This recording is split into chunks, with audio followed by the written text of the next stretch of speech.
بسم اللہ الرحمن الرحیم قال النبی صلی اللہ علیہ وسلم وَإِذَا تَحَيَّرْتُمْ فِي الْأُمُورِ فَاسْتَعِينُوا مِنْ أَهْلِ الْقُبُورِ او کما قال علیہ السلام۔ معزز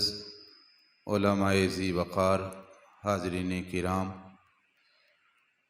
آج کا یہ اجتماع استادی مکرم کے عرس مبارک کی تقریب ہے، جس میں ہم سب فیوز و برکات حاصل کرنے کے لیے حاضر ہوئے ہیں۔ تو آقا کریم علیہ السلام کی میں نے حدیث پاک پڑھی ہے۔ آپ نے فرمایا کہ جس وقت تم دنیا کے کاموں سے پریشان ہو جاؤ تو اللہ تعالیٰ کے محبوب بندوں کی قبروں کی زیارت کیا کرو،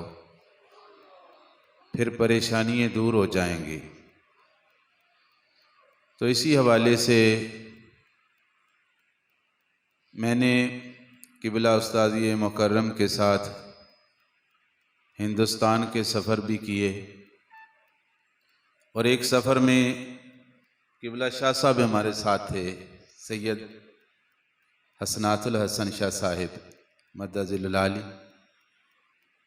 اور ہم خواجہ صاحب کی بارگاہ میں حاضری دینی تھی، خواجہ نظام الدین اولیاء رحمت اللہ تعالی، اور ان کے ساتھ ہم نے اور درگاہوں کی طرف بھی حاضری کی، پیش قدمی کی، حضور باقی باللہ کی بارگاہ میں حاضری دی رحمت اللہ تعالی، جو بر صغیر کے اولیاء کے امام ہیں، حضور باقی باللہ، جو حضرت مجدد پاک کے بھی شیخ کامل ہیں۔ پھر ہم نے حضرت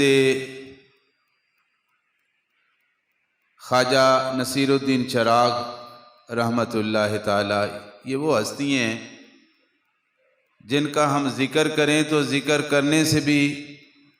اللہ تعالیٰ کی بارگاہ سے رحمت کی نوید سنائی جاتی ہے، نام لینے سے بھی۔ پھر جن کے ذریعہ سے بر صغیر میں حدیث پاک آئی، جناب حضرت شیخ عبدالحق محدث دہلوی رحمت اللہ تعالی، اور ان کے مزار شریف کے پاس ایک مسجد ہے، اس کو مسجد اولیاء کہتے ہیں، مسجد اولیاء۔ اس مسجد اولیاء میں 3 مسلے بنے ہوئے ہیں، اور 3 مسلوں میں جو ہستیاں عبادت کیا کرتی تھیں ان کے نام لکھے ہوئے ہیں۔ ایک حضرت بابا فرید الدین گنج شکر رحمت اللہ تعالی، ایک ان کے شیخ کامل، اور پھر حضرت خواجہ معین الدین چشتی اجمیری رحمت اللہ تعالی۔ یہ 3 ہستیاں ادھر عبادت کیا کرتے، اس کو مسجد اولیاء کہتے ہیں کہ اولیاء ادھر بیٹھا کرتے تھے۔ اور آج بھی لوگ اس بر صغیر ہندوستان میں